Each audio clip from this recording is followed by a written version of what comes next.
Next, I would like to request Mr. Om Laxman Dole, Executive Director of Godavari Biofertilizer Industries, to please kindly come on a stage and do the honors of the presentation. Thank you very much. Hello everybody, my name is Laxman Dole. I am Executive Director of Godavari Biofertilizers Industries and Om Industries. That is a new company that we have developed for fermentation technology. I'll start my presentation. My topic is moving beyond conventional biostimulant towards advanced agricultural biomolecules and bioproteins that we are currently working on.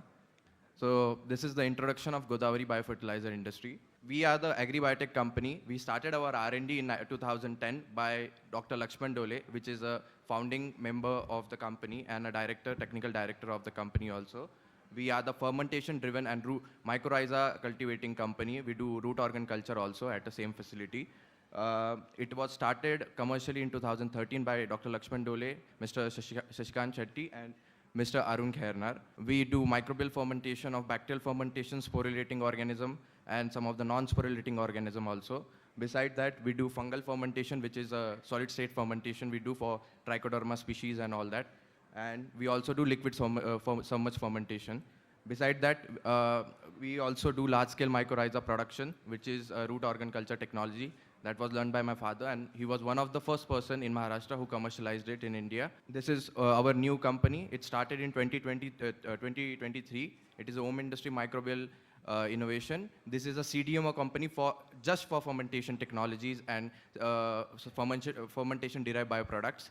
We mostly deal into microbial-derived protein, signaling molecules, fermentation-derived metabolites, and also we have started our microbial peptides technology, but it will take little time because FCO will take a lot of time to commercialize it, and bioactive compounds and cell-free extracts also, which are according to the FCO norms. My topic is here. The problem in India mostly is that we are extremely dependent on imported agriculture technologies, from chemical technologies. From the right-hand side, you can see from NPK, urea towards DAP is extremely exported in India from China and Middle Eastern countries. And right now we are suffering a lot because of the war. And our main priority that we see in India right now is also chemical only. We are still not diverting towards biological fertilizers, where specialty agriculture chemical comes from imported,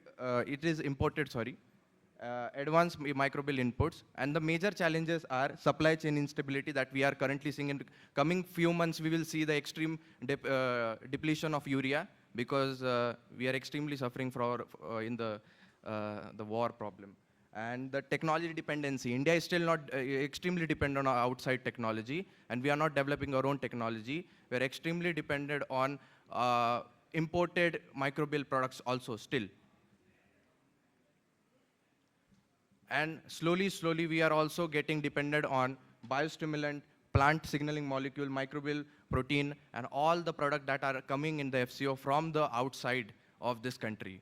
And my solution for this particular problem is developing our own indigenous fermentation facility. This is our large-scale manufacturing facility. In per batch, we can produce 30,000 liters of production. In per year, we can produce more than 1.3 to 1.5 million liters of microbial products. We also have our in-house molecular biology R&D, microbiology R&D also. Our main focus is India should develop its own agricultural biomolecules and bioproteins and commercial scale fermentation technology. Beside that, indigenous biological innovation we need in this country. This is our facility, some of the images of our facility.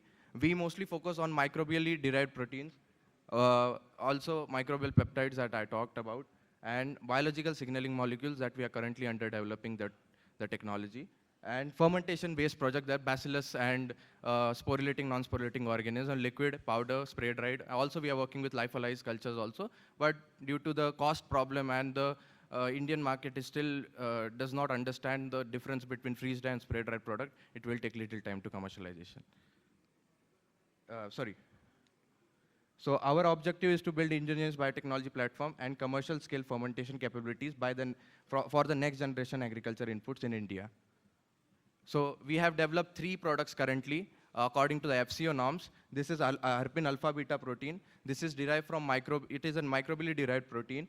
It works as a ilicator or elicitor for the plant. It is used for sugarcane industry. When in the image you can see, because it's not extremely clear, but in the first image you can see when we spray the protein from foliar spray, it attached to the plant surface. Then it get attached to the surface, and then what happens is that it has a certain amino acid profile that understand the plant signaling molecules like ethylene pathway, systemic resistance, and hypersensitivity response. Without going inside directly into the plant or the soil, it is a biodegradable protein, and when it attached to the plant surface, it gives signals. Plants gives the signal to protect itself.